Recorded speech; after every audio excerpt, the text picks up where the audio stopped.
Dust swirled across Widow's Ridge as Thomas Abernathy surveyed the dilapidated farm he'd reluctantly accepted as payment. The locals called it cursed. Cattle died mysteriously, crops withered, and 3 previous owners had fled in despair. But Thomas had nowhere else to go. With calloused hands and a stubborn heart, he began repairs on the sagging farmhouse. When his hammer struck the rotted floorboard, the hollow clang was unexpected. Beneath the splintered would lay something impossible: gold bars, stamped with Confederate markings, untouched for decades. His discovery wouldn't remain secret long.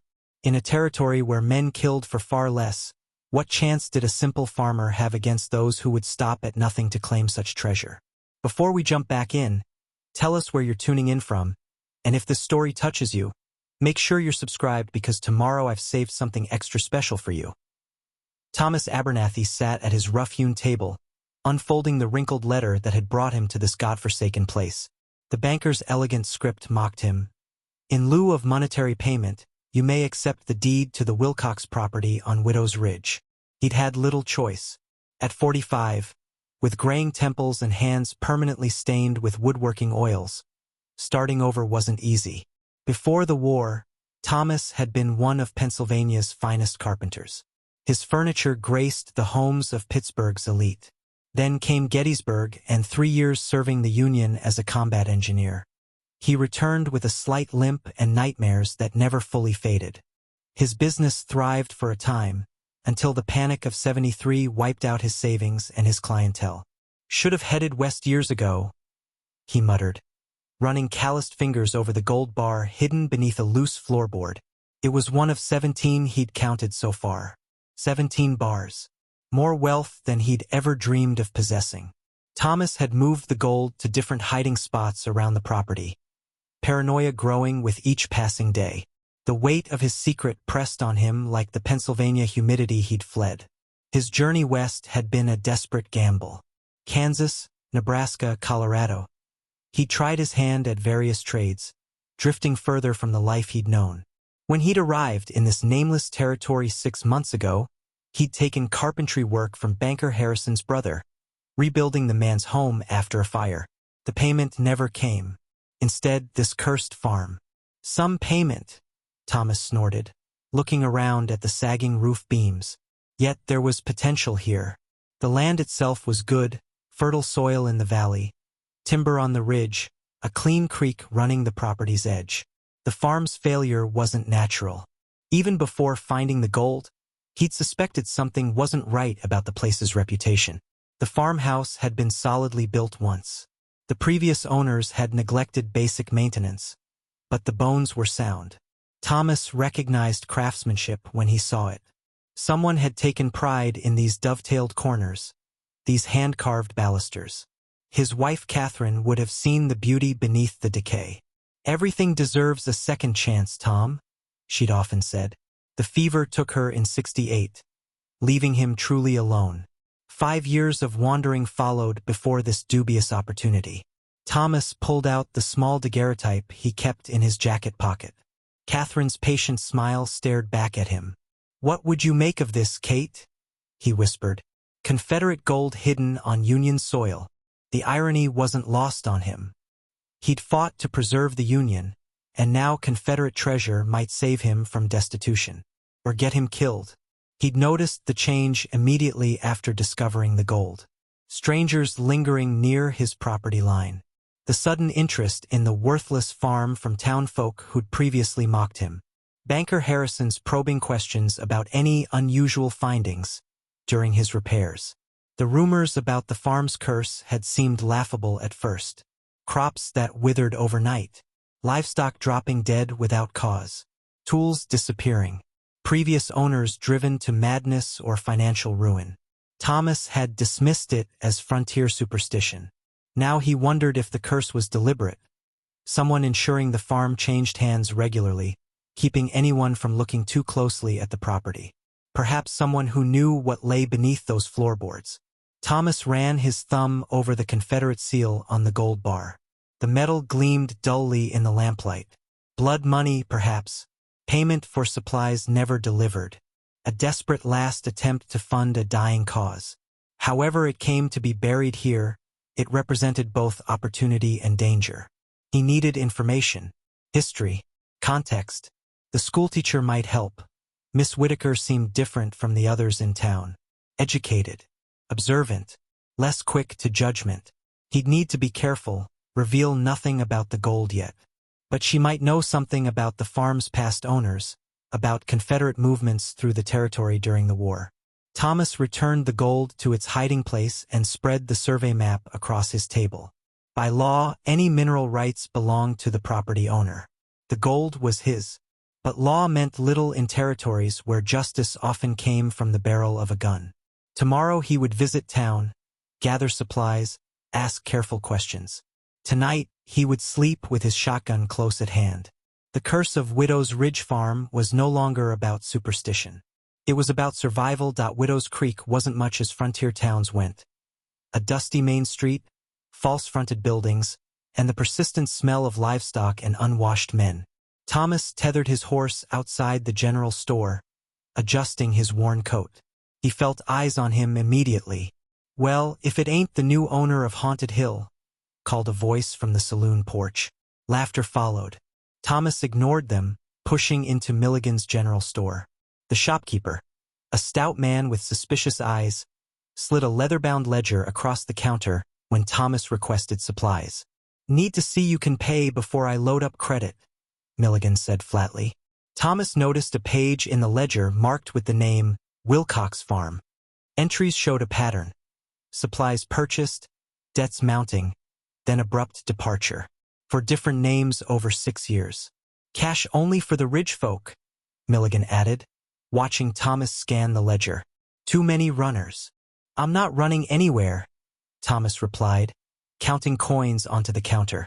While Milligan assembled his order, the door opened, admitting a woman in a sensible blue dress, her honey-brown hair pulled into a simple bun. She carried herself with quiet dignity that seemed at odds with the rough-hewn town. "Mr. Milligan, I need—" She stopped, noticing Thomas. "You must be Mr. Abernathy, the new owner of the Wilcox place." "Thomas Abernathy, ma'am." He removed his hat. "And you are?" "Sarah Whitaker. I teach at the schoolhouse." Her eyes were intelligent, assessing, not unkind, but cautious. "You've caused quite a stir, taking on that property." Before Thomas could respond, the shop door banged open. Sheriff Miller filled the frame, a barrel-chested man with a drooping mustache and cold eyes. "Abernathy," he nodded curtly. "Settling in?" "Well enough. Had complaints about trespassers up your way." "Wouldn't know anything about that." Thomas met his gaze evenly. "I'm the one who should be complaining. Found boot prints around my barn yesterday." "Wasn't me." The sheriff's eyes narrowed slightly. "Folks get curious about new neighbors." "Folks should respect property lines," Thomas countered. A tense silence followed, broken by Miss Whitaker. "Mr. Abernathy, if you're interested in your property's history, the school has some territorial records. You're welcome to review them." The sheriff snorted. "Won't find much good in that history, ma'am." Thomas saw something flash in Sarah's eyes. Irritation, perhaps. "History isn't about good or bad, Sheriff. It's about truth." After the sheriff departed, Thomas finished his transaction. Outside, he found Sarah Whitaker waiting. "The sheriff doesn't usually welcome newcomers personally," she said quietly. "You've caught someone's attention. Seems that way. The school records are genuine, Mr. Abernathy. Tuesday afternoons, I'm there alone grading papers." Thomas nodded, understanding her offer of privacy. "Much obliged, Miss Whitaker." As Thomas loaded his supplies, a well-dressed man emerged from the bank across the street. Banker Harrison. Thomas recognized him from their brief meeting when he'd accepted the deed. Harrison whispered something to Mayor Holloway, both men watching Thomas with poorly disguised interest. The mayor approached, politician's smile firmly in place. "Mr. Abernathy, getting settled on your new property. Working on it. Brave man taking that place. Perhaps foolhardy, but brave." The mayor chuckled. "Any unusual discoveries up there?" Old farms often hide surprises. Thomas kept his expression neutral. Just broken equipment and neglect. Well, if you find anything noteworthy, remember civic duty. This town's history is important to preserve. I'll keep that in mind, Thomas replied, securing the last of his supplies. As he mounted his horse, Thomas spotted Sarah Whitaker watching from the schoolhouse steps. She gave him a small nod, almost imperceptible. The ride back to Widow's Ridge gave Thomas time to think. The town's unusual interest in his worthless property now made sense. Someone suspected or knew about the gold. The ledger's pattern of ownership suggested others might have found the treasure, only to disappear afterward. The schoolteacher was an unexpected complication. Her offer seemed genuine, but trust came dear in Thomas's experience. Still, he needed information only she might provide. Knowledge was as valuable as gold in his current situation. Thomas took a different route home, watching for followers. The curse of Widow's Ridge was taking shape in his mind. Not supernatural, but man-made. A deliberate effort to control the farm through fear and sabotage.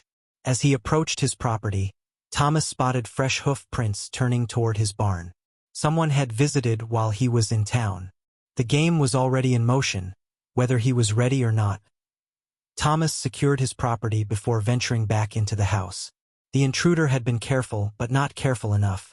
A muddy boot print by the woodpile, the barn door latched differently than he'd left it. Nothing appeared stolen, which troubled him more than theft would have. Someone was searching, not stealing.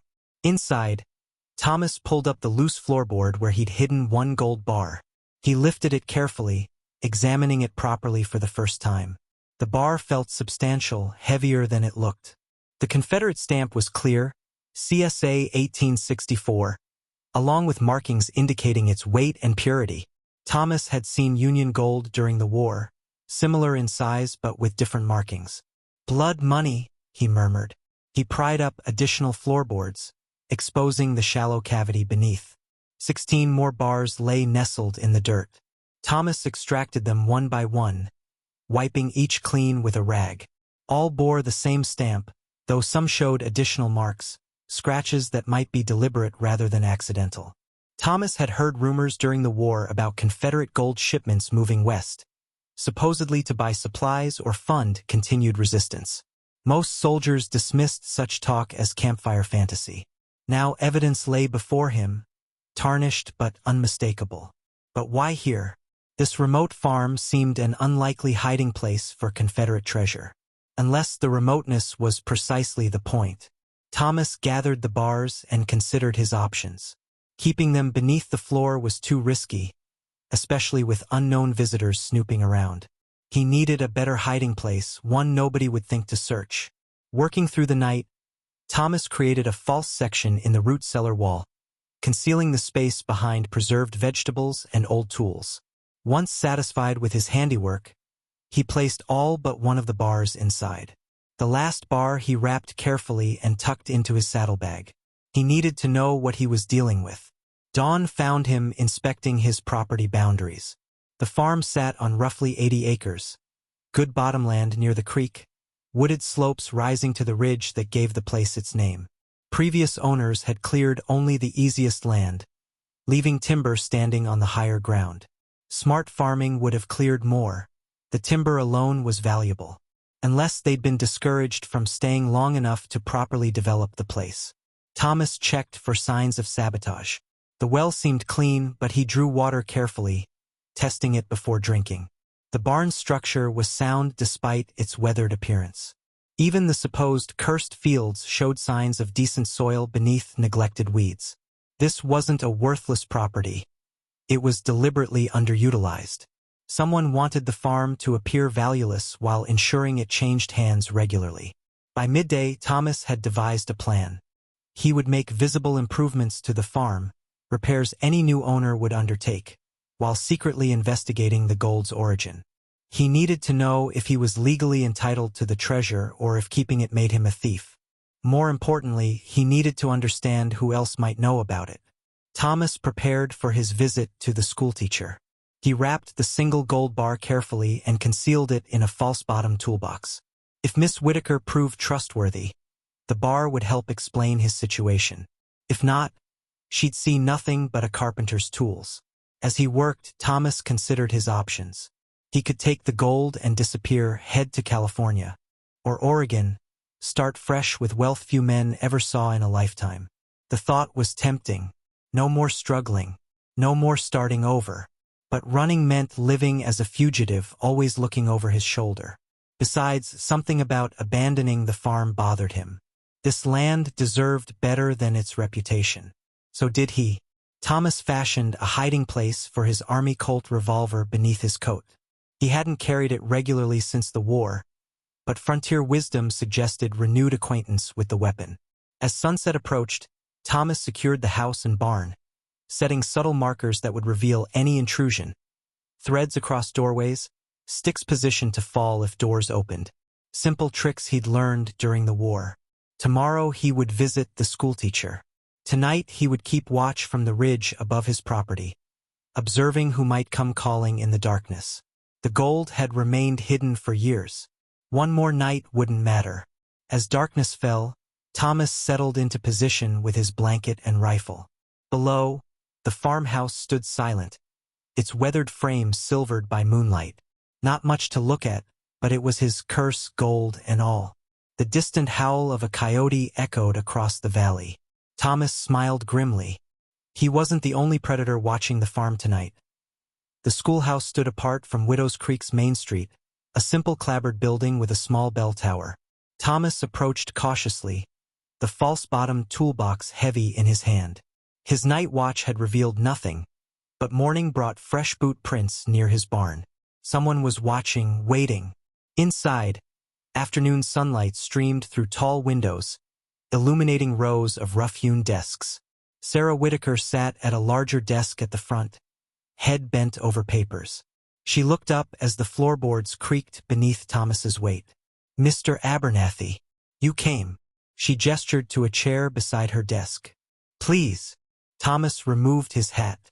"Appreciate your offer, Miss Whitaker." "Sarah, please." She closed a ledger and pushed it aside. "I've pulled what records we have on the Widow's Ridge area." Thomas studied her face. Intelligent eyes, a determined chin, sun-freckled skin suggesting she didn't spend all her time indoors. Not what he expected from an Eastern-educated schoolteacher. "You're not from around here," he observed. "Ohio originally. My father was a judge, believed in education for women." She smiled slightly. "Scandalous. What brings an educated woman to Widow's Creek?" Sarah hesitated. "The frontier needs teachers more than settled areas do." She pulled a leather-bound book from beneath her desk. "This might interest you. A history of the territory during the war." Thomas opened it carefully. The book contained newspaper clippings, handwritten accounts, and official dispatches. A meticulously assembled historical record. "You compiled this?" "History disappears if nobody records it." She watched him closely. "Especially history some might prefer forgotten." Thomas found entries mentioning Confederate sympathizers in the territory, Union patrols, and skirmishes with deserters from both armies. One account described a Confederate supply caravan that vanished in 1864, somewhere near Widow's Ridge. "Why show me this?" Thomas asked. Sarah straightened papers on her desk. "Because you're different from the others who've taken that farm. You're looking for something beyond just working the land." "What makes you say that?" "You ask questions. You watch people. And people are watching you." She leaned forward. "Whatever you're seeking up there, you're not the first." Thomas considered his options. Trust came hard, but isolation was dangerous with unknown enemies circling. He made his decision, opening the toolbox and removing a carpenter's level. "This farm," he said, pressing a hidden catch on the tool, "has yielded something unexpected." The false bottom opened, revealing the gold bar. Sarah's eyes widened, but she didn't gasp or cry out. Instead, she reached for the ledger she'd closed earlier. "May I?" Thomas nodded, and she took the bar, examining it. "Confederate Treasury, 1864. "You recognize it?" "My father collected coins. I recognize official markings. She returned the bar. There's more, I assume? Enough to get me killed several times over. Sarah opened the ledger. This is the town registry of deaths. Note these entries: 1867, 1869, 1872, 1875. All previous owners of your farm. All died under suspicious circumstances after living there less than 2 years. The curse, Thomas said flatly. Some might call it that. Sarah's voice was equally flat. I call it murder. Thomas concealed the gold bar again. You're taking this revelation calmly. I've suspected something valuable was hidden at that farm for years. The pattern was too obvious. She closed the death registry. Banker Harrison's father owned that land during the war. Confederate sympathizer. His son wants it back desperately. And you're telling me this because? Because 5 people have died, and I'm tired of watching it happen. She met his eyes directly. And because you might be different. You notice things. Thomas considered her words. It's dangerous information you're sharing. Knowledge often is. She handed him the history book. Take this. There's a map on page 43 showing Confederate movements through the territory. Might help you understand how that gold came to be buried on your land. Their hands touched briefly as he accepted the book. Thomas noted the calluses on her fingers. Not a soft, sheltered woman despite her education. The sheriff? He asked. The mayor? The banker? How deep does this go? Deep enough that we shouldn't be seen together too often. She stood, signaling the end of their meeting. Tuesday afternoons if you need more information. Send word with Jimmy Wilkes, the blacksmith's boy. He runs errands for me. Thomas paused at the door. Why risk helping me? Sarah's expression hardened slightly. Because that farm has brought nothing but tragedy to this valley. It's time someone broke the pattern. As Thomas rode home, the history book secure in his saddlebag, he pondered Sarah Whitaker's motivations. She knew more than she was telling, that much was certain. But for now, she was the only ally he had in a town full of suspicious eyes and hidden agendas. The question remained, was she truly an ally, or playing a deeper game? Thomas returned to find his front door ajar. He approached cautiously, rifle ready, scanning for movement. Inside, drawers hung open, his meager possessions scattered across the floor. The intruder had searched thoroughly but found nothing. The false wall in the root cellar remained undisturbed. A folded paper lay prominently on the table, not tossed aside, but deliberately placed. Thomas unfolded it carefully, using a knife blade rather than his fingers. Leave while you can. Read the crude block letters. Below, a hasty sketch showed a hanging man. Thomas pocketed the note and methodically restored order to his home. The invasion angered him less than it might have weeks earlier. He'd expected this, the first direct warning. As darkness fell, Thomas sat on his porch, shotgun across his lap, Sarah's history book open beside him.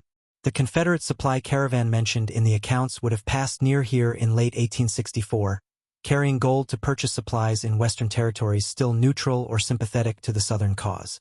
Union patrols had been actively hunting such shipments. A sound from the darkness snapped Thomas to attention. He raised the shotgun. Easy with that scattergun, friend. A burly figure emerged from the shadows. Just being neighborly. Thomas kept the shotgun level. Neighbors typically use the front path. State your business. The man grinned, revealing tobacco-stained teeth. Name's Monroe. Work for interests in town. Those interests are concerned about you. Concerned enough to ransack my home? Monroe shrugged massive shoulders. People get curious. Heard you been asking questions about this farm's history. Some history's best left buried. Like the men who owned this farm before me? The big man's grin vanished. That's unhealthy thinking, Abernathy. Accidents happen in these parts. They do indeed. Thomas didn't lower the shotgun. Sometimes to unwelcome visitors after dark. Monroe spat tobacco juice. You've been seen with the schoolmarm. Folks wondering what you two discuss. Educational matters. I'm catching up on local history. History? Monroe nodded slowly. See, that's the word that concerns my employer. Too much interest in what's past can shorten a man's future. Your employer have a name? He prefers his privacy, but he's taken a special interest in your property. It's not for sale. Monroe laughed. Everything's for sale, friend. Just a matter of finding the right price. His expression hardened. Or the right pressure. Thomas's finger tightened imperceptibly on the trigger. You've delivered your message. Now get off my land. The big man backed away slowly. Think it over, Abernathy. There's a reasonable offer coming. Be smart and take it. He faded into the darkness, calling back, check your well before drinking. Animals fall in sometimes. Thomas waited until sure Monroe had gone, then moved quickly to the well. Dropping a lit lantern down revealed an oily sheen on the water's surface. Poisoned, just as Monroe had implied. Next morning, Thomas rode to town, the threatening note secure in his pocket. Sheriff Miller barely looked up from his desk when Thomas entered. Someone broke into my home, poisoned my well. The sheriff sighed. Serious accusations, Abernathy. Got proof. Thomas produced the note. Miller glanced at it dismissively. Prank by local boys, most likely. And the poisoned well? The ransacked house. Frontier life's harsh. Could be drifters. Could be your imagination. The sheriff handed back the note. Word of advice. That farm's brought nothing but trouble to its owners. Smart man would sell and move on. I've received that advice already. From a man named Monroe. Something flickered in Miller's eyes. Don't know any Monroe. Large fellow. Works for interests in town. Territories full of drifters. Can't keep track. The sheriff stood. File a complaint if you want. Won't change anything. Outside, Thomas spotted Sarah entering the general store. He followed, timing his entrance to appear coincidental. They exchanged brief nods while selecting supplies. You're well, she murmured, examining canned goods nearby. Is it contaminated? Thomas blinked in surprise. How did you? Standard tactic. Happened to others. She selected a can, speaking without looking at him. Check the creek uphill from your property. There's a spring. Clean water. Much obliged. Sarah moved toward the counter. Harrison's asking questions about our meeting. Be careful. You too. Back at the farm, Thomas found the spring Sarah had mentioned. He collected fresh water, then spent the afternoon setting traps. Not lethal ones, but enough to alert him to intruders and make nighttime approaches difficult. That evening, Thomas studied the map in Sarah's book more carefully. A notation caught his eye. A small cross marked near Widow's Ridge, with initials he hadn't noticed before, CST, Confederate States Treasury. The pieces were coming together.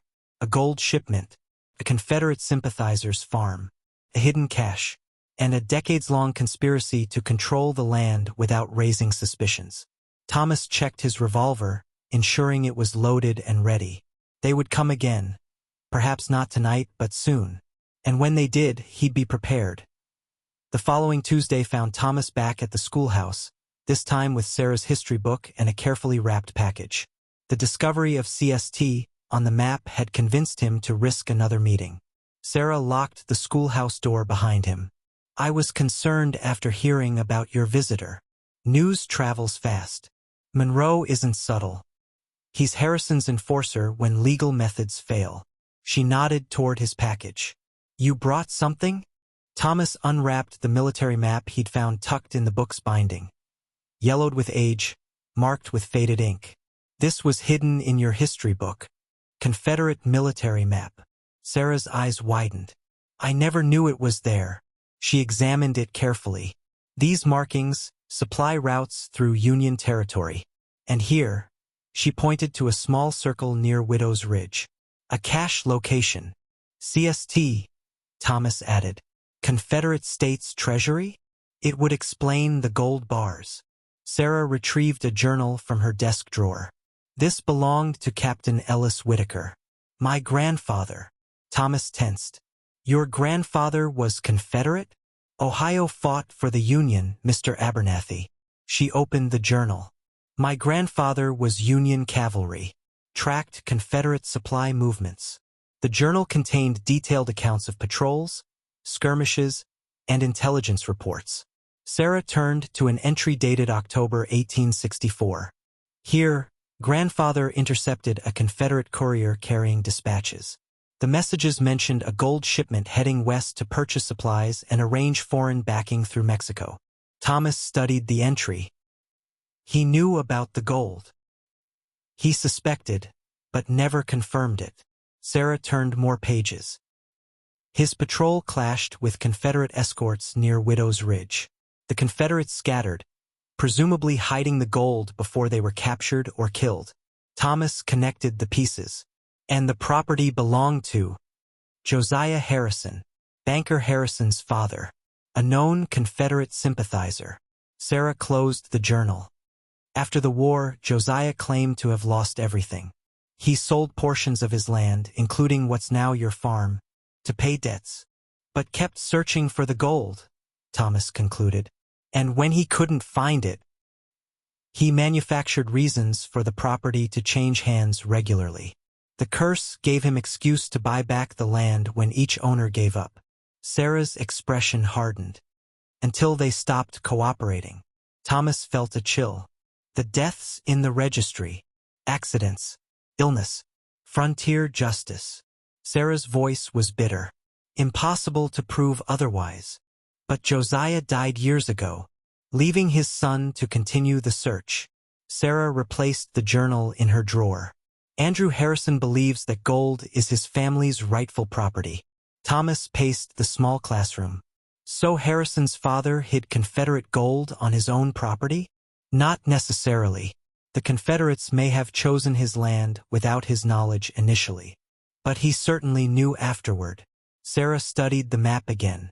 The question is, did they hide all the gold in one place? Thomas stopped. You think there's more? Military shipments were often divided. Safer. She traced the map's routes. The markings suggest multiple cache points. Thomas considered this new information. As a Union veteran, he'd fought against the Confederates who'd hidden this gold. Did that give him any claim to it? Or was he just another thief? Your grandfather's journal, he asked. Does it mention what happened to the Confederate soldiers? Sarah hesitated. 3 were captured. 2 were killed. 1 escaped. She met his eyes. The captives never revealed the gold's location, even under questioning. Loyal to the end, Thomas murmured. Or afraid, Sarah suggested. Confederate gold disappearing would raise questions from Richmond. Questions with unpleasant answers. Desertion. Theft. Thomas nodded. So they took their secret to prison. And eventually their graves. Sarah carefully refolded the map. What will you do with this information? Thomas considered the question. I'm still not sure who this gold rightfully belongs to.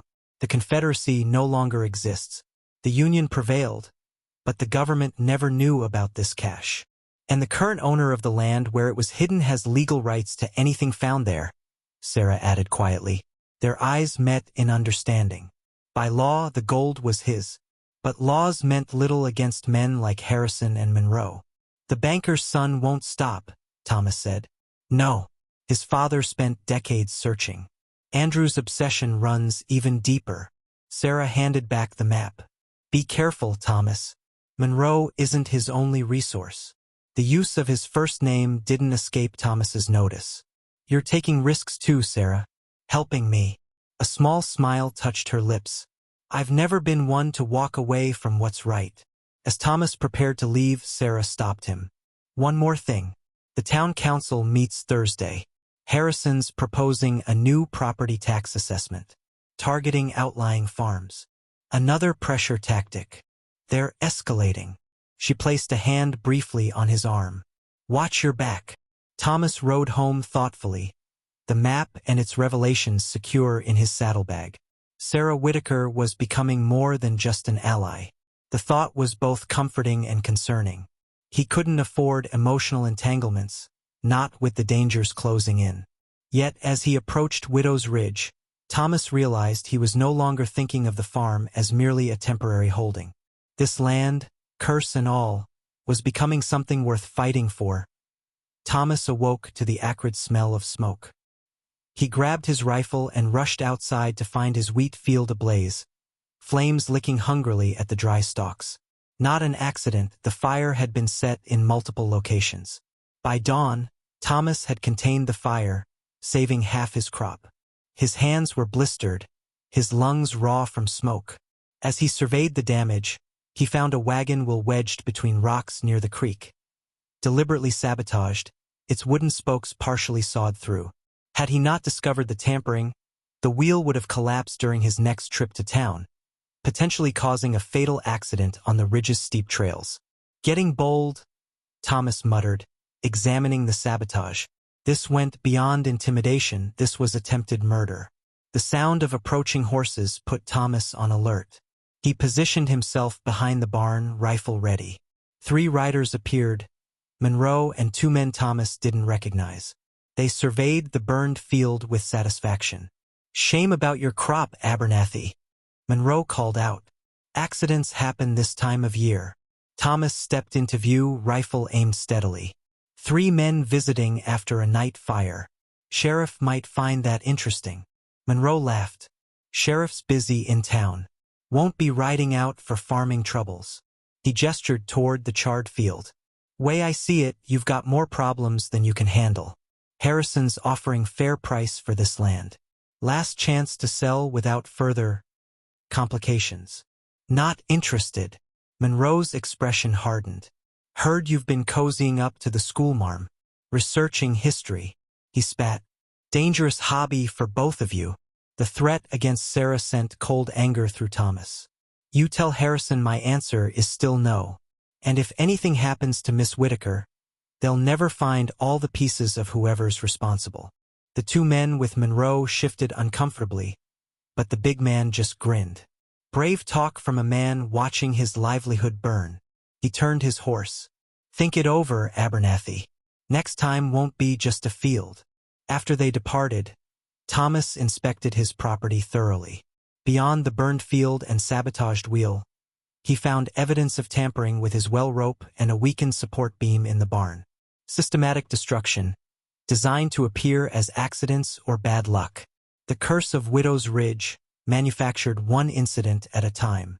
Thomas rode to town that afternoon, taking a circuitous route and checking frequently for followers. The normally bustling Main Street seemed subdued as he approached the schoolhouse. Sarah met him at the door, her expression grave. "You shouldn't be here. Not after last night." "You've heard." "Everyone has." She glanced past him nervously. "Harrison's men are watching the schoolhouse. Come inside quickly."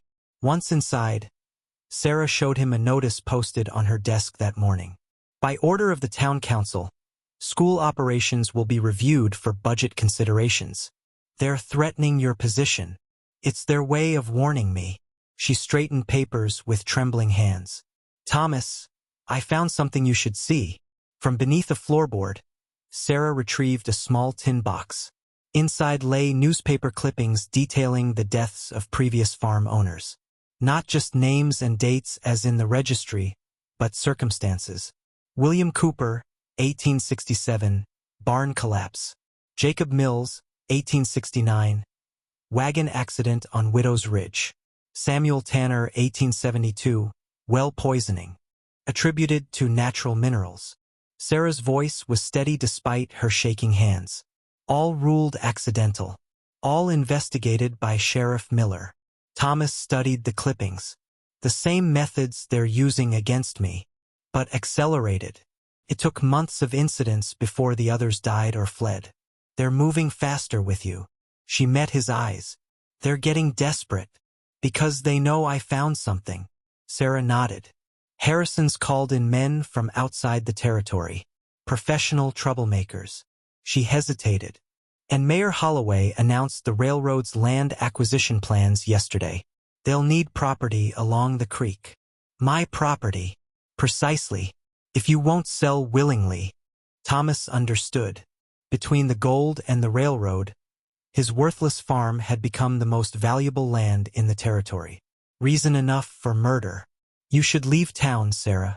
You're in danger by association. And go where? Teaching positions for women aren't plentiful. Her chin lifted stubbornly.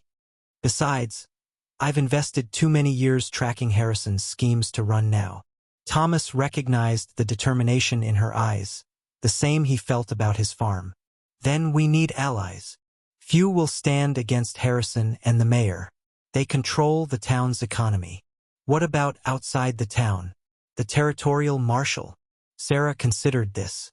Perhaps, but it would take evidence, solid proof of Harrison's crimes. Thomas made his decision. Tomorrow night, meet me at the farm. Bring your grandfather's journal and anything else documenting the history of Widow's Ridge. You have a plan? The beginnings of one. Thomas moved toward the door. If Harrison wants a fight over this land, I aim to be prepared. As Thomas rode home, he spotted riders watching from the ridge above town. Harrison's hired guns, no doubt. The stakes were clear now. This wasn't just about gold or land. It was about exposing decades of corruption and murder. The curse of Widow's Ridge was about to claim new victims. One way or another, an unexpected visitor arrived at Thomas's farm the next morning. Banker Harrison himself, in a polished buggy that seemed absurdly out of place on the rutted farm road.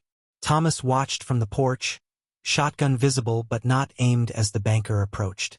Mr. Abernathy. Harrison nodded stiffly. Unlike his enforcer Monroe, the banker was a slight man with wire-rimmed spectacles and meticulously groomed whiskers. I thought we might speak like civilized men. After burning my field and sabotaging my equipment, Thomas remained standing. Doesn't seem civilized. Harrison's expression didn't change. Unfortunate incidents. This territory can be dangerous for the unprepared. He removed a document from his coat.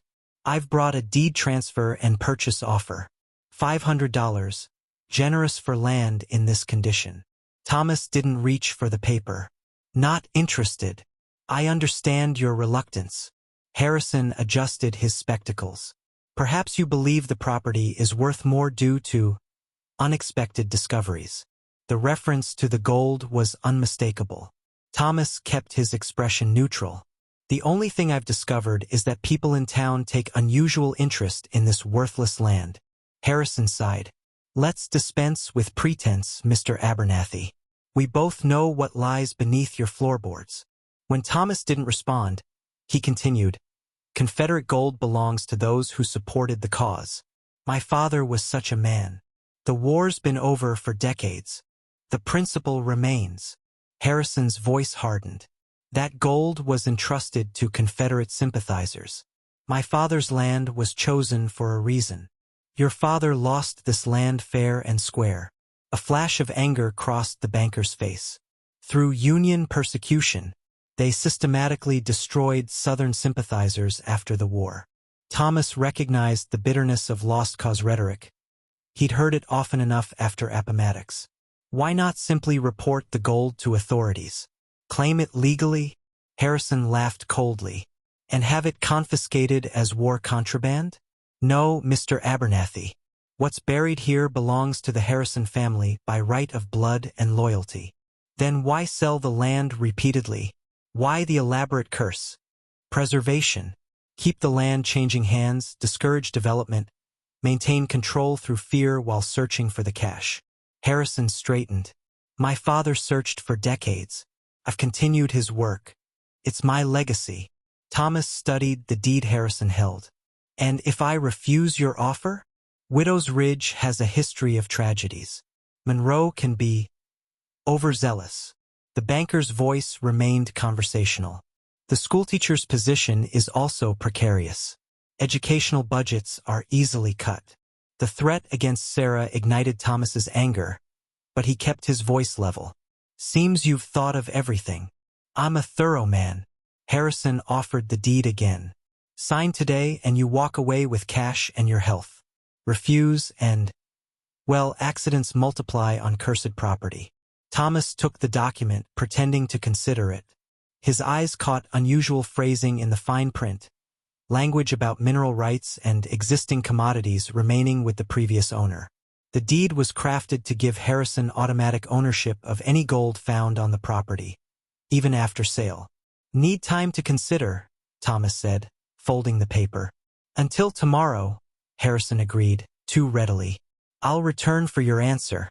Think carefully about your options, Mr. Abernathy. He returned to his buggy.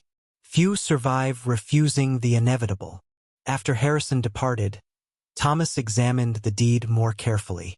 Beyond the mineral rights clause, he found provisions about prior claims and ancestral ownership that a judge might interpret to invalidate Thomas's original ownership entirely. That evening, Sarah arrived as planned, approaching cautiously through the woods rather than by road. Harrison visited you, she said immediately. News travels fast. In a small town, gossip is currency. She produced her grandfather's journal and additional papers. Harrison visited the schoolhouse afterward, asking about my historical research. He wasn't subtle. Thomas showed her the deed. Look at this language. Sarah's legal training became evident as she dissected the document.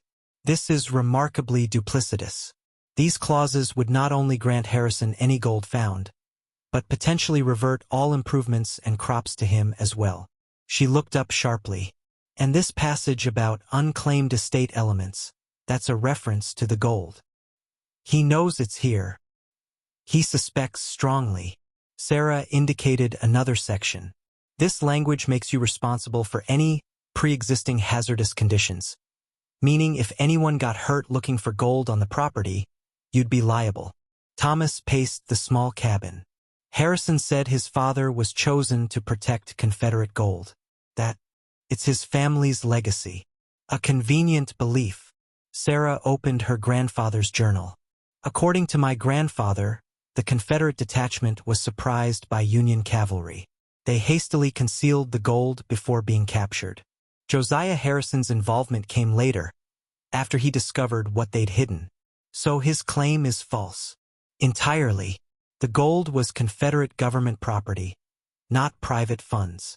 Sarah's expression was grim. Harrison has built his entire life around a lie, that his family was entrusted with a noble cause. The truth would destroy him. Thomas considered their position. We need leverage. And protection, Sarah added. Harrison won't stop with legal manipulation. Not when he's this close. A plan was forming in Thomas's mind, dangerous, but potentially effective. How well do you know the territorial judge? Judge Calloway? Well enough. He's visited the school several times. Has a genuine interest in education. And is he honest? Sarah considered. I believe so. He's based in Fort Collins, outside Harrison's influence. Good. Thomas made his decision. Because we're going to need the law on our side for what comes next. As darkness fell, they finalized their strategy. A dangerous gambit that would either secure their safety or accelerate the danger. Either way, the time for passive defense had ended. Thomas slept lightly, awakening at the faintest sound. The moon was high when he heard it, the soft whicker of a horse being quieted.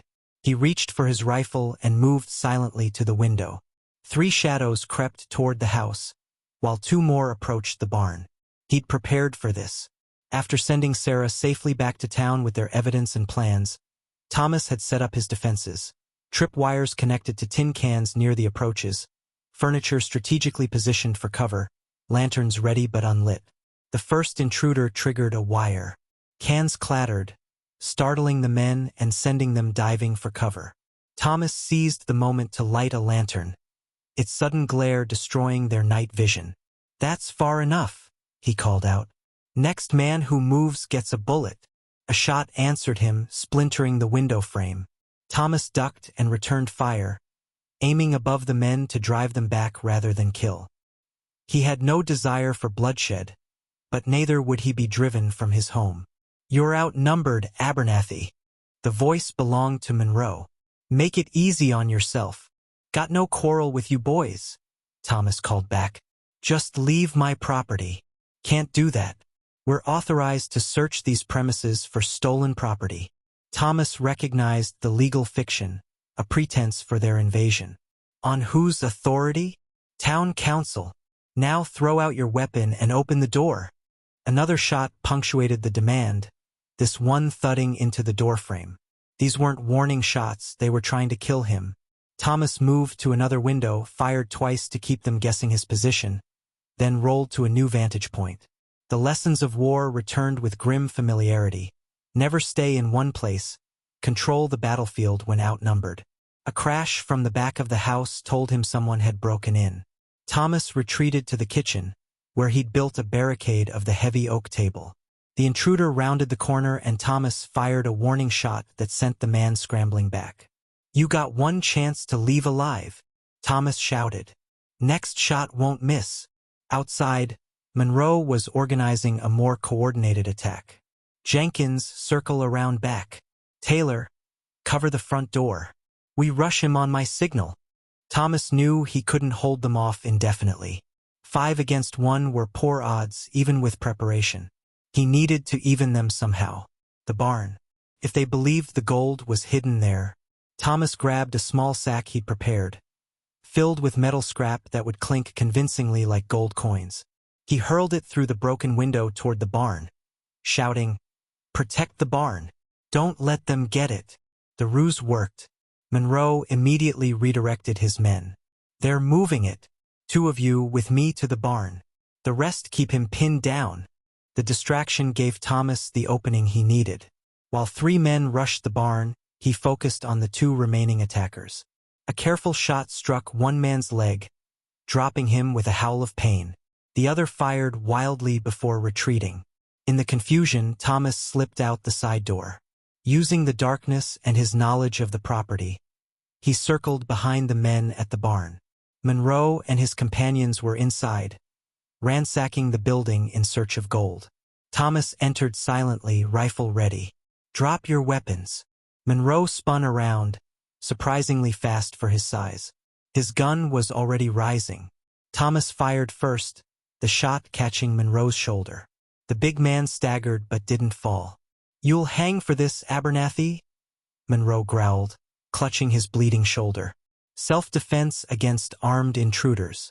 No jury would convict. Thomas kept his rifle leveled. "Your men are wounded, not dead. I suggest you collect them and leave while that remains true." One of Monroe's companions, a young man barely out of his teens, looked nervously between them. "He shot Taylor too, Monroe. Maybe we should." "Shut up." Monroe's face contorted with rage. "Harrison will have your head for this, Abernathy." "The gold isn't here," Thomas finished. "Never was. You've been fed a story, Monroe. Harrison's using you." Doubt flickered across Monroe's face, quickly replaced by anger. "You're lying. Why would the gold still be here after all these years? Think, man. You're risking prison for Harrison's obsession." The standoff stretched for long seconds. Finally, Monroe lowered his weapon.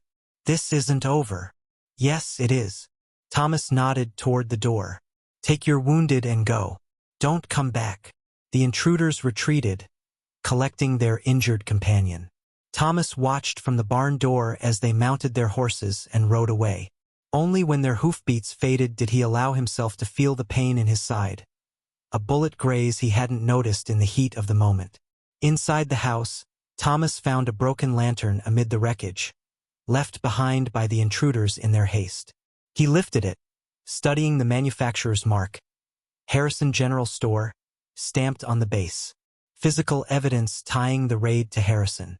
Perhaps not enough for a conviction, but certainly enough to support their developing plan. Dawn found Thomas repairing his defenses, the night's events hardening his resolve. Harrison had escalated from intimidation to attempted murder. The next move would be decisive, one way or another. Thomas arrived in town the next morning to find it buzzing with gossip. Monroe and his men had spread a twisted version of the night's events, claiming they'd been deputized to investigate stolen property when Thomas ambushed them. Few seemed to believe the tale entirely, but it had accomplished its purpose. People eyed Thomas warily as he made his way to the schoolhouse. The building stood empty, door locked. A notice had been nailed to the entrance. School temporarily closed by order of the town council. Concern gnawed at Thomas as he crossed to the general store. Milligan barely acknowledged him as he entered. "Looking for Miss Whitaker," Thomas said. The shopkeeper shrugged. "Ain't seen her. School's closed." "Heard about that." Milligan busied himself arranging goods. "Seems the council had concerns about her moral character." Thomas stiffened. "What does that mean?" "Public notice at the town hall explains it all." Milligan wouldn't meet his eyes. "Quite the scandal." The town hall bulletin board displayed a formal notice with the town seal. Thomas felt his blood run cold as he read. "Due to evidence of immoral conduct and Confederate sympathies unbecoming an educator, Miss Sarah Whitaker is hereby suspended from duties pending investigation. Citizens with information regarding her grandfather's treasonous activities or her inappropriate relationship with Mr. Thomas Abernathy are encouraged to report to Mayor Holloway." Harrison had made his move, attacking Sarah's reputation to isolate them both. Thomas found Sarah's small house on the edge of town. She opened the door at his knock, her face pale but composed. "You shouldn't be here," she said quietly. "They're watching." "What happened?" Sarah let him in, closing the door quickly. The neat home reflected her orderly nature, but signs of distress were evident. Packed trunks, papers sorted into piles. "Harrison exposed my family history." She handed him a leather-bound journal, different from her grandfather's military record. "My personal journal. They broke into my home and took it last night." Thomas opened it. The entries detailed Sarah's research into Widow's Ridge, the gold, and Harrison's schemes. But interspersed were personal reflections that, taken out of context, painted a damning picture. "My grandfather was Union cavalry," Sarah explained, "but my grandmother's brother fought for the Confederacy. After the war, my grandfather helped him escape prosecution." Her voice tightened. Harrison twisted that family connection into accusations of Confederate sympathy and moral corruption. "How did he get this information?" "I don't know. I've been careful." Sarah paced anxiously. "They've frozen my bank account, claiming investigation of funds derived from immoral activities. I can't access my savings." Thomas realized Harrison's strategy, attacking Sarah financially and socially to neutralize her as an ally. "We need to accelerate our plan." "It's too late." Sarah's composure cracked. "I've been summoned before the town council tomorrow. Without defense, they'll revoke my teaching certificate. I'll be unemployable." Thomas studied her carefully. "There's something else you haven't told me." Sarah hesitated, then reached for a small photograph on her mantel. It showed a younger Sarah beside an older man in an officer's uniform. "My grandfather didn't just track Confederate gold shipments. He was specifically tasked with finding this one." She met Thomas's eyes directly. "Because it was reported stolen from Union forces first." Thomas stared at her. "Union gold?" "Originally, yes. A payroll shipment captured by Confederate raiders, then marked with Confederate stamps to disguise its origin." Her hands trembled slightly. "My grandfather was under orders to recover it secretly, without public report. The revelation shifted everything. So the Confederates who hid it on Harrison's land were likely deserters, stealing from both armies." Sarah's expression was pained. "My grandfather spent years searching after the war, believing it was his duty to recover Union property. That's why I became a teacher in Widow's Creek, to continue his search." "You knew about the gold all along," Thomas said slowly. "You came here looking for it." "Yes." She didn't flinch from his accusing tone. "Initially. But then I discovered Harrison's crimes, the murdered homesteaders, the corruption. My focus changed. Yet you didn't tell me the whole truth. Would you have trusted me if I had?" She challenged. "A woman searching for buried treasure?" Thomas felt betrayed, yet her logic was sound. He would have been instantly suspicious of her true motives. "Harrison knows all this? Enough to twist it." Sarah gathered papers from her desk. "He's painting me as a gold-hunting adventuress with Confederate sympathies who seduced you to gain access to the farm." Despite his sense of betrayal, Thomas felt protective anger rising. We'll fight these accusations. With what resources? Against the town's most powerful men. Sarah shook her head. They've already seized my grandfather's journals as evidence. Our documentation is gone. Not all of it. Thomas pulled the broken lantern from his saddlebag. Harrison's men left this during their raid. It ties him directly to the attack. Sarah studied it. It's something, but not enough against their fabricated charges. Their eyes met, and Thomas saw both determination and fear in hers. Despite her deception, he couldn't abandon her now. They were bound together in this fight, their fates intertwined. Pack what you need, he decided. You're coming to the farm tonight. It's not safe for you here. That will only confirm their accusations. Their accusations are already made. Thomas's voice softened. Trust works both ways, Sarah. I'm choosing to trust you now, despite what you've kept from me. As Sarah gathered her essential belongings, Thomas watched the street for observers. Harrison had escalated dramatically, destroying Sarah's reputation to eliminate her as an ally. The next move would require equal boldness. The true origin of the gold complicated matters further. Union gold, stolen twice over. The legal and moral questions multiplied with each revelation. The town hall was packed for Sarah's hearing. Thomas stood at the back, ignoring hostile glares. 3 days had passed since Sarah had taken refuge at his farm. Days spent preparing their defense and weathering the storm of gossip. Mayor Holloway presided over the proceedings, flanked by council members including Harrison. The banker's smug confidence suggested he believed victory was assured. This hearing will determine whether Miss Whitaker's conduct warrants permanent revocation of her teaching position, Holloway announced. Mr. Harrison has brought serious concerns to our attention. Harrison rose, presenting documents with theatrical gravity. It pains me to report that Miss Whitaker has deceived this community. Evidence indicates she came here under false pretenses, pursuing personal gain rather than educational advancement. He produced Sarah's journal, reading selected passages out of context, her notes about the gold. Her meetings with Thomas, her suspicions about Harrison himself. Murmurs rippled through the crowd. Furthermore, Harrison continued, investigation reveals her family's Confederate connections and her grandfather's questionable military conduct. Thomas watched Sarah's face remain composed despite the character assassination. When Harrison finished, she rose with quiet dignity. The selective reading of my private thoughts presents a false narrative, she began. Yes, I came to Widow's Ridge with knowledge of its history. My grandfather served the Union faithfully, tasked with recovering Union property.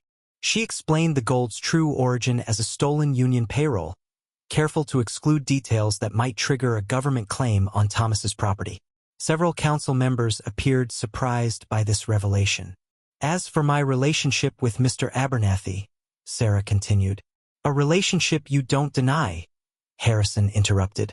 I deny nothing except your characterization of it, Sarah replied evenly. Our association began as historical research and developed into mutual respect. The proceedings deteriorated as Harrison presented witnesses, townsfolk who testified to seeing Sarah and Thomas together, implying impropriety. The schoolteacher's reputation was being systematically dismantled. Then Harrison produced his masterstroke, a document bearing an official-looking seal.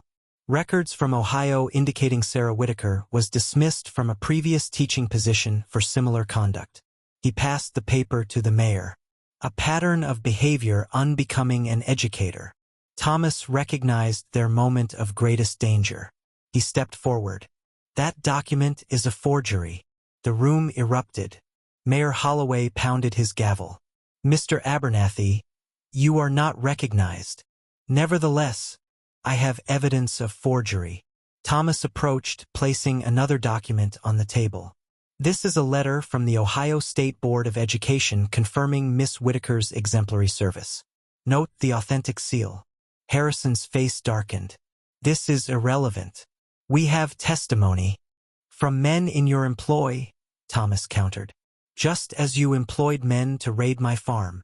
He produced the broken lantern. Your store's mark, Harrison. Evidence of your criminal conspiracy. The mayor attempted to regain control. These accusations are beyond the scope. Are they? Thomas raised his voice to be heard. Or are they precisely the point? Harrison wants my land. For the gold he believes is hidden there and for the coming railroad. This revelation caused another stir. The railroad plans had not been widely shared. He's manufactured a curse to keep the property changing hands while searching for Confederate gold. Thomas pointed directly at Harrison. And when owners refused to sell, accidents happened. The town registry documents the pattern. Harrison's composure cracked. You have no proof, don't I? Thomas produced a folded paper. This deed Harrison tried to force me to sign contains hidden clauses claiming mineral rights and existing commodities. His term for the gold he's obsessed with.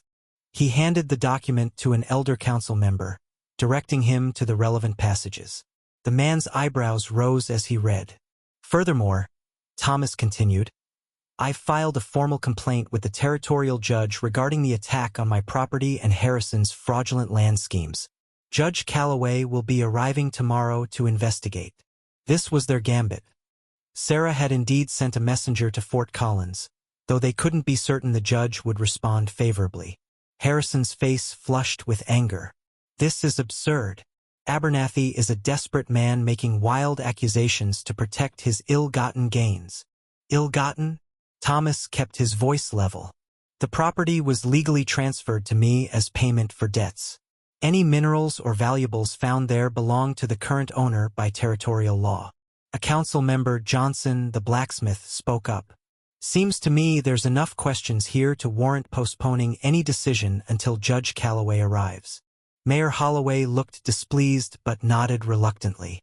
This hearing is continued pending further investigation. Outside, Thomas and Sarah hurried toward their horses, aware that the temporary reprieve had only increased their danger. Harrison's desperate now, Sarah murmured. He'll make his move before the judge arrives. I'm counting on it, Thomas replied. His desperation will make him careless. As they rode back to the farm, Thomas spotted riders watching from the ridge. More of Harrison's men, no doubt. The legal battle had bought them time, but the true test would come in the hours ahead. The forgery Harrison had presented troubled Thomas deeply. It demonstrated the banker's extensive resources and his willingness to fabricate evidence. If he'd gone to such lengths publicly, what would he attempt privately? We need to prepare, Thomas said as they approached the farm. Harrison won't wait for legal proceedings to resolve this. Sarah nodded grimly. The curse of Widow's Ridge is about to reach its climax. They arrived at midday, 5 riders approaching the farm with the casual confidence of men accustomed to taking what they wanted. Thomas spotted them from the ridge where he'd been repairing fencing. He hurried back to warn Sarah. Riders coming. Not Monroe's usual men. Sarah peered through the window. Professional claim jumpers. Harrison's escalating. Thomas checked his rifle and positioned Sarah behind the reinforced kitchen wall. Stay here. Don't show yourself unless absolutely necessary. He stepped onto the porch as the riders approached, his rifle visible but not aimed directly. The men formed a loose semicircle before the house. Their leader, a lean, weathered man with a cavalry mustache, surveyed the property with cold assessment. Help you, gentlemen? Thomas called out. The leader touched his hat brim. Name's Cartwright. Understand there might be a property dispute here. No dispute. Deed's clear. This land is mine. Cartwright smiled thinly. Papers can be complicated, friend. Our employer believes prior claims exist that supersede your ownership. Your employer have a name? We represent certain business interests in the territory. Cartwright gestured casually. I'm authorized to offer $500 for immediate vacancy. Generous, considering the circumstances. Thomas recognized the amount, identical to Harrison's offer. Not interested. One of the riders shifted, revealing a wanted poster partially visible in his saddlebag. Thomas caught a glimpse of a familiar face, Cartwright's, and the words armed robbery and mining claims. Expecting someone? Cartwright asked, noticing Thomas's glance toward the road. Territorial judge, actually. Due any time to investigate fraud and attempted murder charges against banker Harrison. This information visibly unsettled two of the riders, though Cartwright remained impassive. Judicial proceedings can take months. Lots can happen in the meantime, like claim jumping, intimidation, murder. Thomas kept his voice calm. You boys might want to consider whether Harrison's paying enough for the risk. Attacking a farm is one thing. Interfering with a federal investigation is another. A younger rider muttered something to Cartwright, who silenced him with a glare. We're just businessmen facilitating a transaction, Cartwright insisted.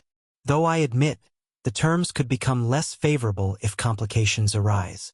Thomas shifted slightly, ensuring the sun was behind him, glinting off his rifle barrel.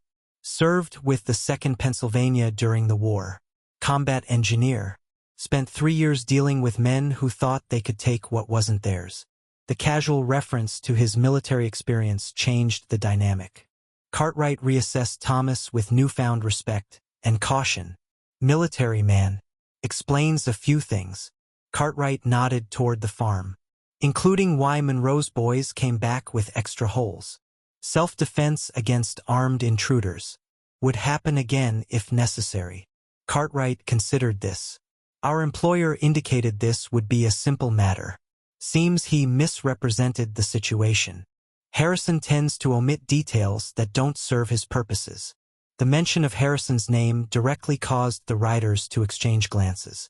Thomas had confirmed their employer, removing any pretense. Perhaps we should discuss terms, Cartwright suggested. Privately. Thomas understood the implicit offer. Cartwright was willing to betray Harrison for the right price. Nothing to discuss. This land isn't for sale at any price. Everything has a price, friend.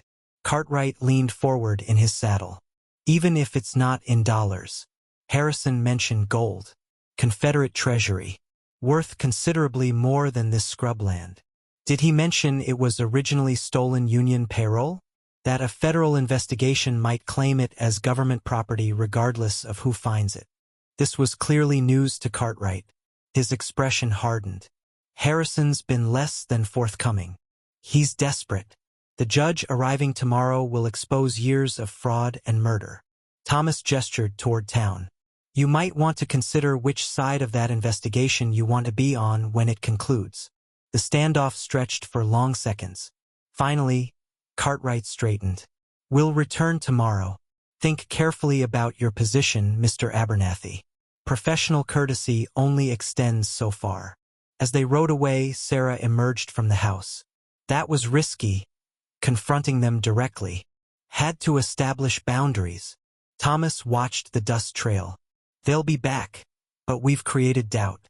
Cartwright won't move against us until he verifies what I told him about the gold's origin. How did you know about the wanted poster? Glimpsed it in his companion's saddlebag. Cartwright's a known claim jumper with a price on his head. Thomas turned toward the house. We need to prepare. They gave us time, but not much. Throughout the afternoon, Thomas and Sarah reinforced the farmhouse. Boarding windows, creating firing positions, preparing supplies for a potential siege. Thomas set tripwires and noise alarms along likely approach routes. Harrison's getting desperate, Sarah observed as they worked. Hiring known criminals is a significant escalation. It's actually encouraging, Thomas replied. Desperate men make mistakes. And these hired guns aren't loyal. They'll turn on Harrison if it serves their interests. By evening, the farm was as secure as they could make it. Thomas climbed to the ridge for a final check of the surroundings. In the distance, a dust cloud approached from the direction of Fort Collins, perhaps the judge, arriving earlier than expected. If so, their gambit might succeed. But Thomas wasn't counting on legal salvation. Harrison had demonstrated his willingness to operate outside the law. The coming confrontation would likely be decided by force, not legal arguments. As darkness fell, Thomas rejoined Sarah in the fortified farmhouse. The Curse of Widow's Ridge was approaching its final chapter, one way or another. Dawn revealed a notice nailed to the schoolhouse door. Position terminated, moral turpitude. Harrison hadn't waited for the judge's arrival to move against Sarah officially. The news spread quickly through town, reaching the farm via Jimmy Wilkes, the blacksmith's boy who had remained loyal to his teacher. "They're saying awful things, Miss Whitaker," the boy reported from horseback, unwilling to dismount despite Thomas's assurances of safety. "Mr. Harrison told everyone you stole school funds and had improper relations." Sarah received the news with remarkable composure. "Thank you for telling me, Jimmy. Is there other news from town?" "Judge arrived last night, staying at the hotel. Sheriff's keeping people away from him." Jimmy glanced nervously down the road. "Pa says I shouldn't be here, but wanted you to know." After the boy departed, Sarah stood on the porch, staring toward town. "They've taken everything. My position, my reputation, my future as a teacher." "The judge will hear the truth," Thomas assured her. "Will he? Harrison controls this town." She turned to him with sudden resolve. "I need to go back. That's too dangerous. I need to collect something from my house. Something that could change everything." Her eyes held a determined gleam. "My grandfather's service record and his official orders regarding the gold recovery. They were hidden where Harrison's men wouldn't find them." Thomas recognized the stubborn set of her jaw. "Then I'm coming with you." They approached town cautiously near midday, when most residents would be occupied with work. Sarah's small house appeared undisturbed, though Thomas noticed fresh boot prints on the porch. He stood guard while she retrieved a false-bottom drawer from her desk, extracting sealed military documents. "These prove my grandfather's mission was official Union business," she explained as they hurried back to their horses, "and confirm the gold was Union property." They were mounting when the school bell began to ring. Not the regular toll for classes, but an urgent, continuous clanging. The sound carried across town, drawing attention. "Someone spotted us," Thomas realized. Sarah pointed toward the schoolhouse. Jimmy Wilkes was visible in the bell tower, frantically pulling the rope. The boy had created a diversion to warn them. "Harrison's men at the end of the street," Thomas said tersely. "We need to move." They rode hard, taking a circuitous route back to the farm. Behind them, the bell continued its warning until abruptly silenced. Thomas prayed the boy wouldn't suffer for his loyalty. Back at the farm, Sarah spread the documents on the table. Captain Ellis. Whitaker's service record detailed his exemplary Union career, including a special assignment in 1864, recovery of Treasury Shipment 17J, diverted during Confederate raid near Springfield, confidential recovery authorized by War Department. "This vindicates your grandfather," Thomas observed, "and complicates Harrison's claim to the gold." Sarah's hands trembled slightly as she organized the papers. "But it also raises questions about our right to it. Union property, stolen by Confederates, hidden on private land, discovered by the current owner," Thomas summarized. "The legal questions would take years to untangle. If we survive that long." Sarah moved to the window, scanning the horizon. "Harrison won't wait for legal proceedings." Thomas joined her. No sign of pursuit yet. Their eyes met, and something shifted between them. The shared danger, the trust slowly rebuilt after her revelation. It had created a bond neither had anticipated. "I'm sorry I didn't tell you everything from the beginning," Sarah said quietly. "You had your reasons." Thomas's voice softened. "We all keep parts of ourselves hidden." "Not anymore." Sarah held his gaze. "Whatever happens, I want you to know I'm here by choice now, not because of the gold." The moment stretched between them, intimate despite the circumstances. Thomas reached out tentatively, touching her cheek. Sarah leaned into his hand, her eyes closing briefly. The connection broke as a distant rider appeared on the ridge. Thomas recognized Jimmy Wilkes's small figure approaching at a gallop. The boy was breathless when he reached them. "Mr. Harrison, he's gathered men, coming for the farm. Sheriffs with them." "How many?" Thomas asked. 12, maybe more. Armed." Jimmy's eyes were wide with fear. "They're saying you stole Miss Whitaker away, that you're holding her against her will." Sarah stepped forward. "Jimmy, I need you to do something important. Take these papers to Judge Calloway at the hotel. Tell him they're evidence in the case of Whitaker and Abernathy." The boy nodded solemnly, accepting the documents. "What about you, miss?" "We'll be fine." She smiled reassuringly. "This is my choice, Jimmy. I'm exactly where I want to be." After the boy departed, Thomas and Sarah returned to their preparations. The farm had been fortified as much as possible, but against 12 armed men, their chances were slim.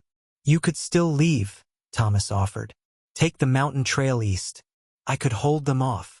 Sarah's response was to pick up a shotgun, checking it with surprising competence. "My grandfather taught me to shoot when I was 12. Said a woman alone should know how to defend herself." She met his eyes with fierce determination. "I'm not running, Thomas. Not anymore." As they positioned themselves for the coming assault, Thomas realized how completely his perception of Sarah had changed. The proper schoolteacher had revealed depths of courage and resilience he hadn't expected.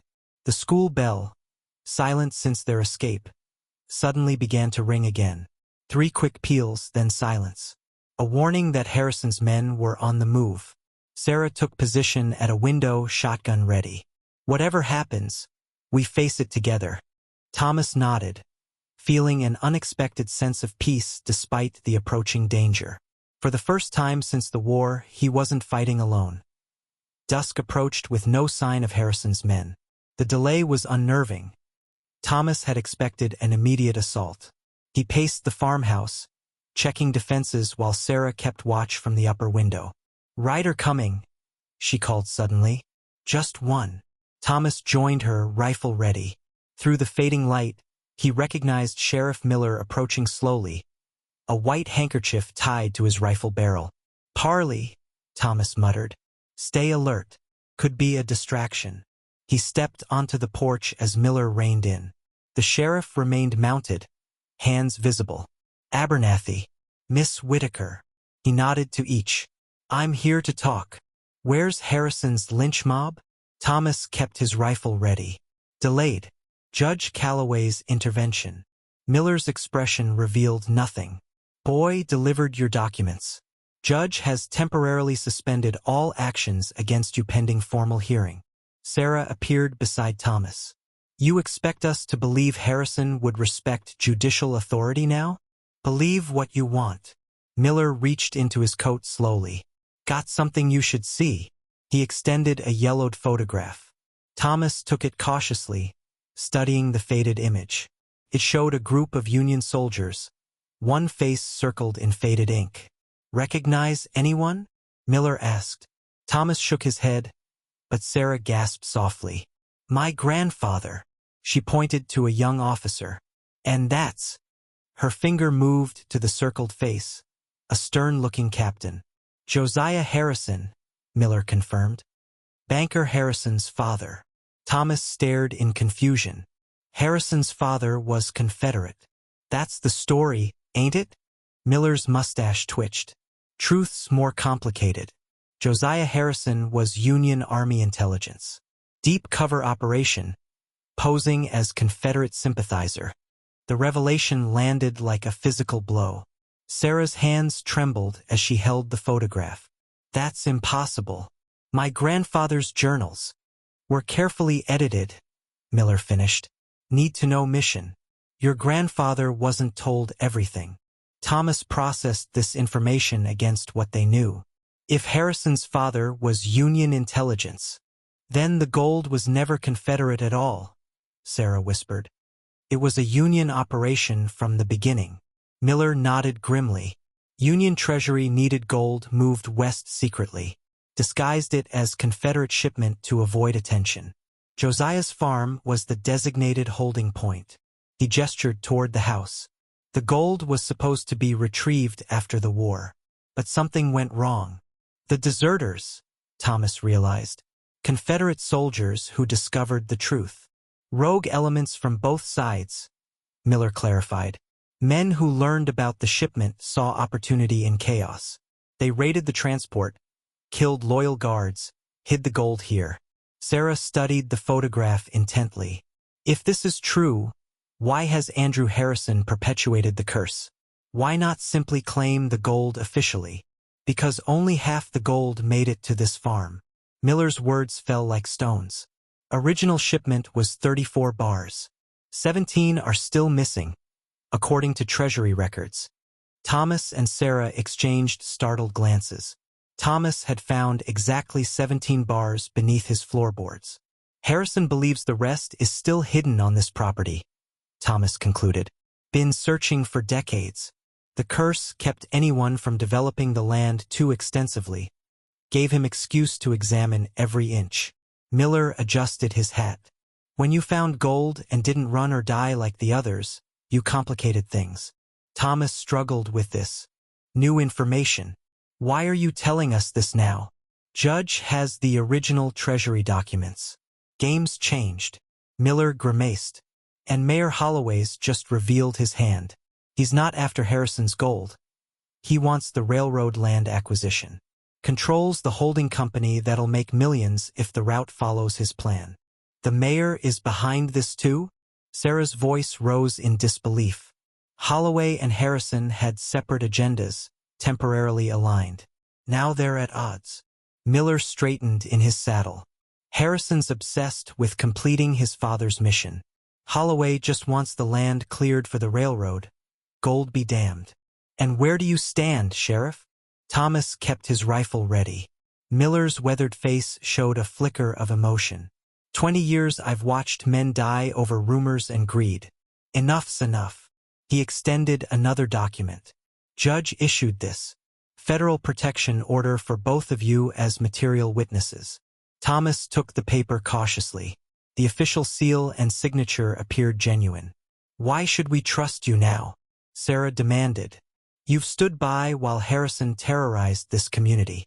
Wasn't always the sheriff, Miller replied cryptically. Used to be Union cavalry myself. Served with your grandfather, Miss Whitaker. He touched his hat brim. Captain Ellis saved my life at Gettysburg. Figure I owe his granddaughter the same courtesy. The sheriff's revelation stunned them both. He continued. Been watching over you best I could without exposing my position. Couldn't move openly against Harrison until Judge arrived with federal authority. The farm's original owner, Thomas said slowly. The one who hid the gold. Do you know who he was? Miller's expression became unreadable. That's the final piece, isn't it? The man who built this house with hiding places already designed in. He glanced toward town. Judge wants you both in his protective custody tonight. I suggest you come willingly. Harrison and Holloway both have men looking to silence you permanently. As they prepared to leave, Thomas studied the photograph again. Something about the Union captain's stern face nagged at his memory, a resemblance he couldn't quite place. Sheriff, he asked suddenly, who built this farmhouse? Miller paused at the door. Man named Thomas Caldwell, Union engineer who disappeared after the war. His eyes met Thomas's directly. Remarkable resemblance to you, actually. Might be worth asking your father about his family history in these parts. The implication left Thomas speechless. His father had always been vague about their family's Western connections. As they rode toward town, Thomas's mind reeled with possibilities.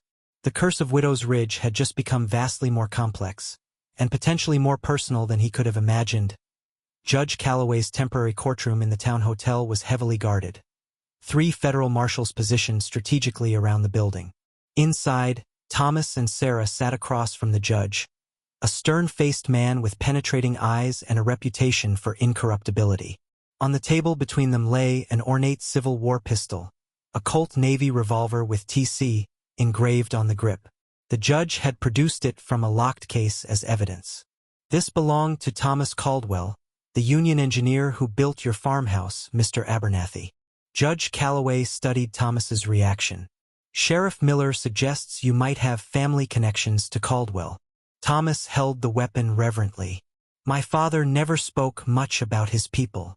Said his father died in the war. Not died. Disappeared. The judge opened a file. Thomas Caldwell was part of the Special Treasury operation.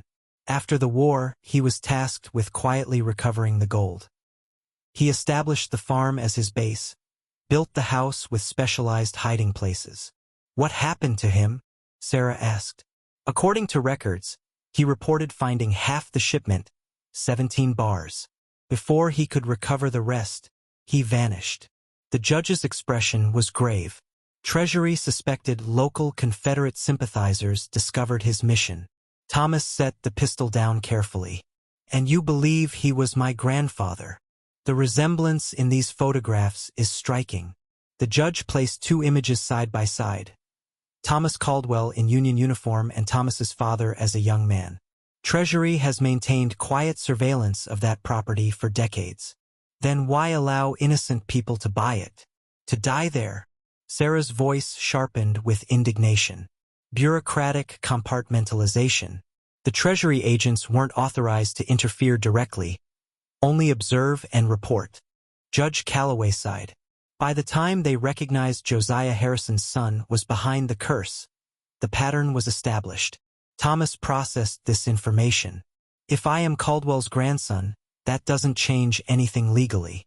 The property was transferred to me legitimately. True, but it complicates the matter of the gold. The judge leaned forward. The Treasury Department still considers those bars government property. However, they're prepared to offer a substantial finder's fee in exchange for the 17 bars you've discovered and assistance locating the remaining 17. And Harrison, Holloway, their crimes. Evidence is being compiled. Your testimonies are crucial. The judge checked his pocket watch. The marshals have warrants for both men to be served tomorrow morning. After the meeting, Thomas and Sarah were escorted to secure rooms at the hotel. Sheriff Miller posted deputies in the hallway. Harrison's gone to ground, Miller reported. Holloway's still at his home acting innocent. Both have men watching the hotel. Think they'll try something tonight?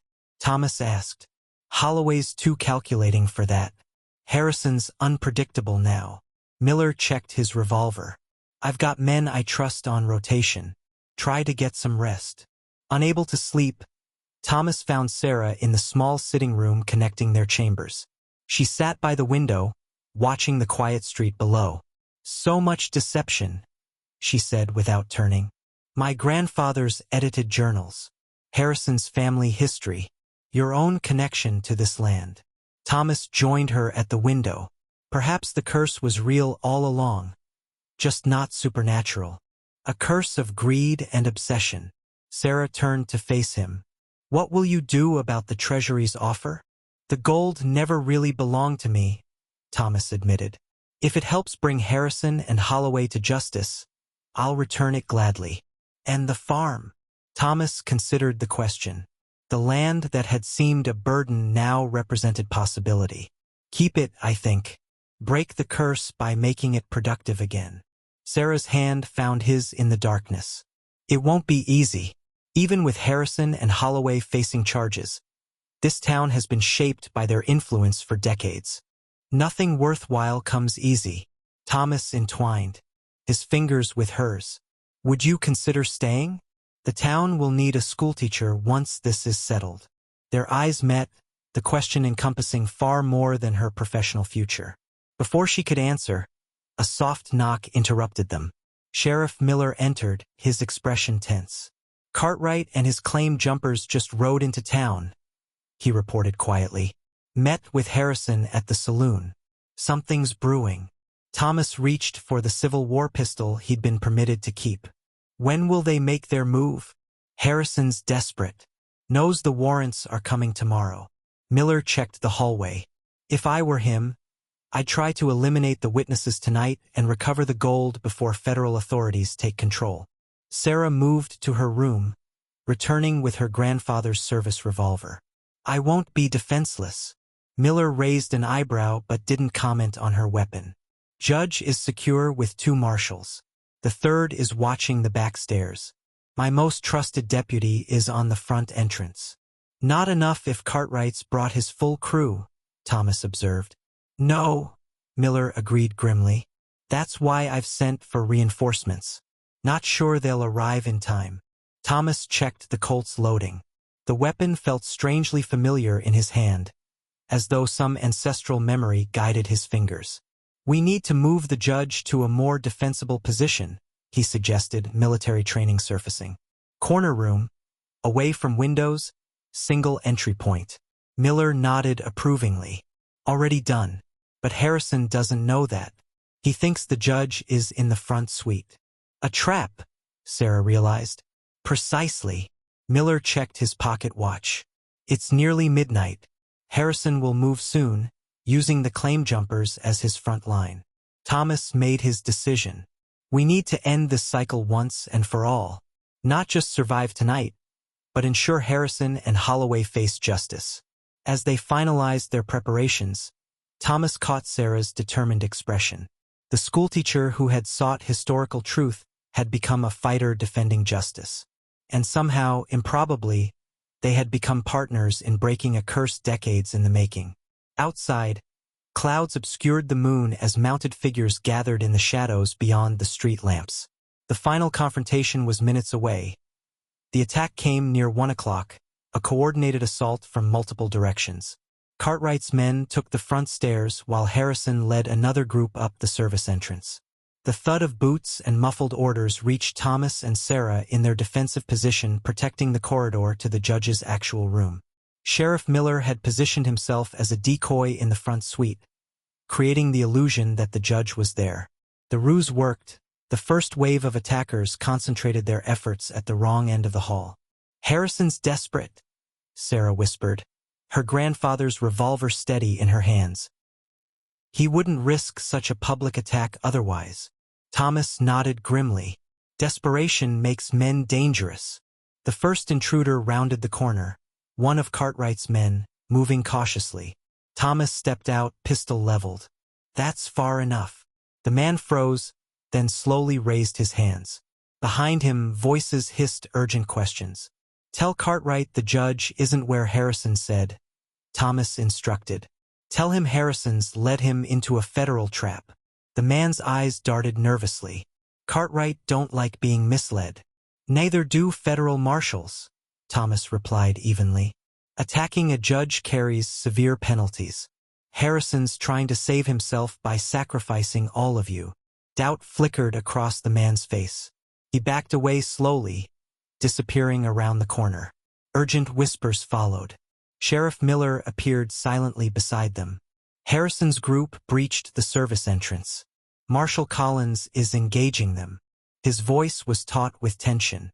"Holloway just arrived downstairs with town council members, claiming they're here to keep the peace. Establishing his alibi," Sarah concluded, "while Harrison does his dirty work." A commotion erupted at the front of the hotel, shouting, the crash of breaking furniture. Miller grimaced. "Sounds like Cartwright might be having second thoughts about Harrison's leadership." The distraction worked in their favor. While attention focused on the front disruption, Thomas led Sarah and Miller toward the judge's actual location. They reached the room just as Harrison and 3 men appeared from the opposite direction. "Stop them!" Harrison shouted, his usual composure shattered. His wild eyes fixed on Thomas. "He has the location of the rest of the gold." One of Harrison's men raised a shotgun. Thomas fired first, a careful shot that struck the man's shoulder rather than killing him. The wounded man dropped his weapon, cursing. The others hesitated. Sheriff Miller stepped forward, badge prominent. "Harrison, you're under arrest for conspiracy, attempted murder, and assaulting federal officials." "This is absurd." Harrison's voice cracked with desperation. "Abernathy's the criminal. He stole Treasury gold." "We know the full story, Andrew," Thomas interrupted. "About your father's real identity. About the Union gold disguised as Confederate treasure." Harrison's face went slack with shock. "You're lying. My father was a Confederate patriot." "Your father was Union intelligence," Miller stated flatly, "posing as a Confederate sympathizer during the war." "No!" Harrison's denial was nearly a scream. "He dedicated his life to the Southern cause. Sacrificed everything." Judge Calloway emerged from his room, flanked by marshals. "I have the official records, Mr. Harrison. Your father was a Union operative named Josiah Harrington, assigned to identify Confederate sympathizers in the territory. Harrison's world visibly collapsed around him. The gun in his hand wavered. Everything he told me, my entire life, was built on a carefully constructed cover story, the judge finished.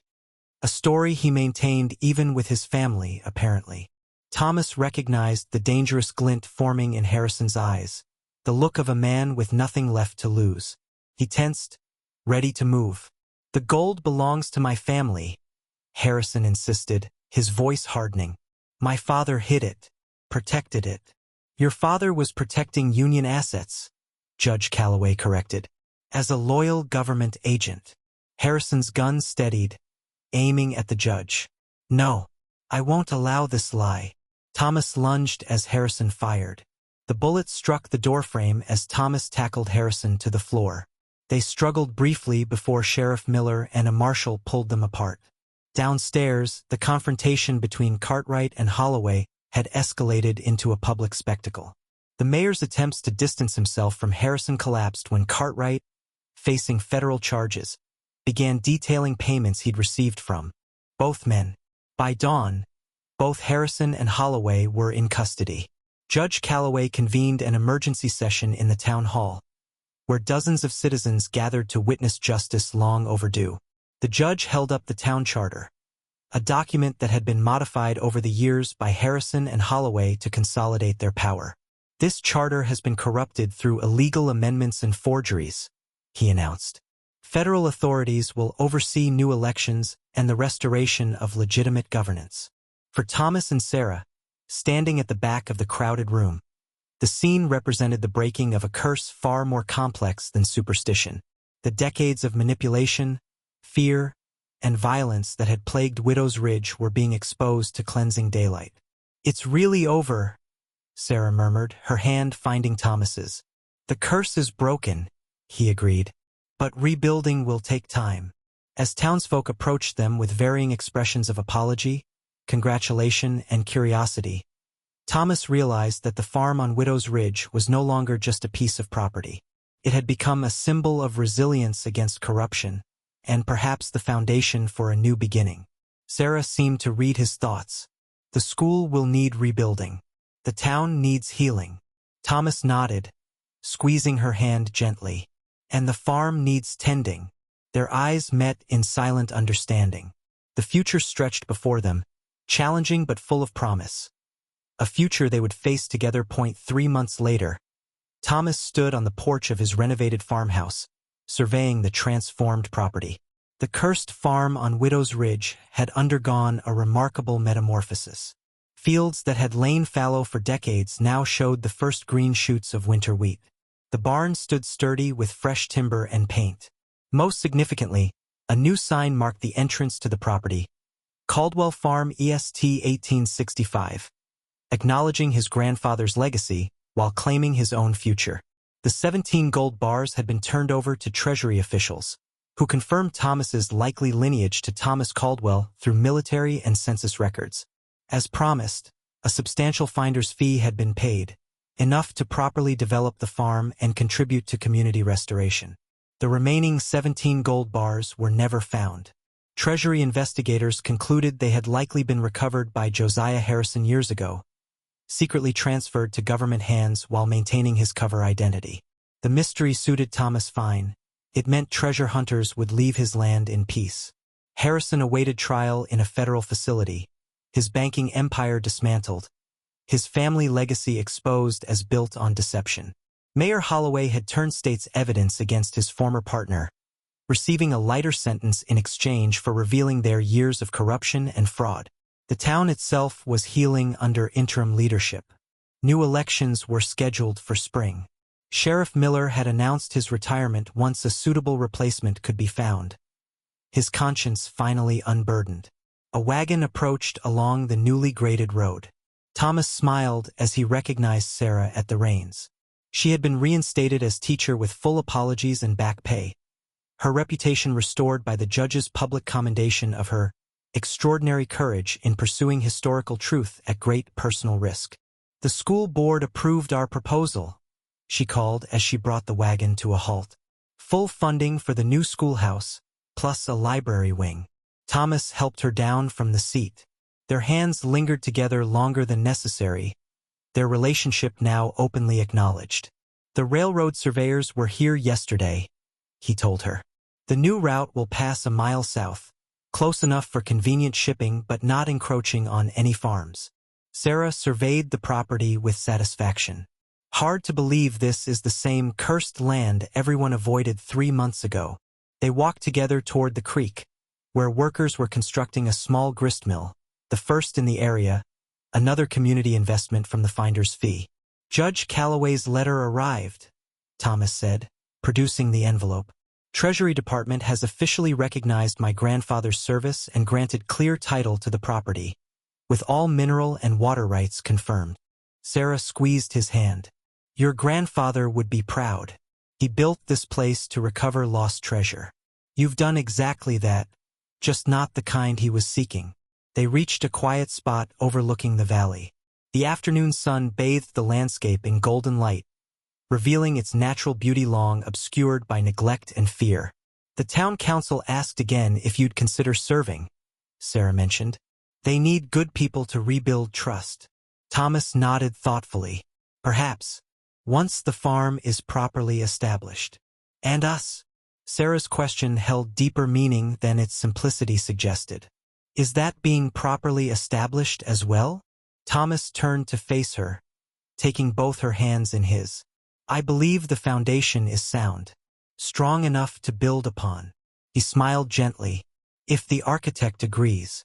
Sarah's eyes, so serious during their ordeal, crinkled with happiness.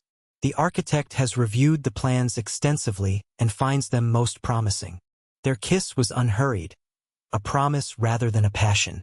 When they parted, Thomas gestured toward the farmhouse. I have something to show you. Inside, he led her to the small study he'd created from a former storage room. On the desk lay a carefully preserved document, the original deed to the property from 1865, found among Judge Calloway's historical records. My grandfather's signature, Thomas said, pointing to the flowing script at the bottom. And this property description, it matches exactly what we have today.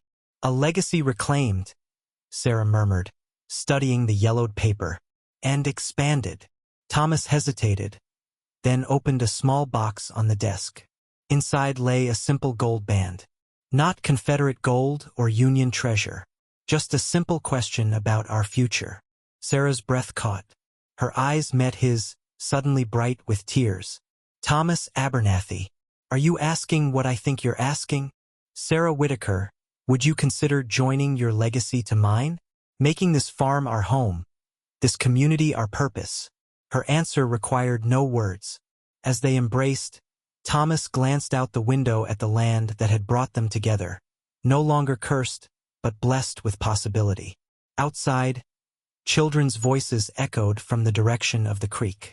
Jimmy Wilkes and other town children, once afraid to approach the haunted farm, now played freely on its grounds.